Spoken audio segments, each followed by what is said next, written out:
Hello friends, welcome back to my channel Stuti art and craft.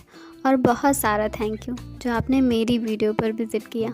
और अब आ गए हो तो वीडियो पूरी देख कर ही जाना और कमेंट्स में मुझे ज़रूर बताना कि आपको मेरी ड्राइंग कैसी लगी। अगर आपको मेरी ड्राइंग थोड़ी भी पसंद आए तो प्लीज़ मेरे वीडियो को लाइक करना। अगर आप मेरे चैनल पे नए हैं तो चैनल को सब्सक्राइब करना। तो चलिए मिलते हैं वीडियो के लास्ट में।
तो आपको आज की ड्राइंग कैसी लगी? आई होप कि आपको ये ड्राइंग पसंद आई होगी और आप इस वीडियो को लाइक करेंगे।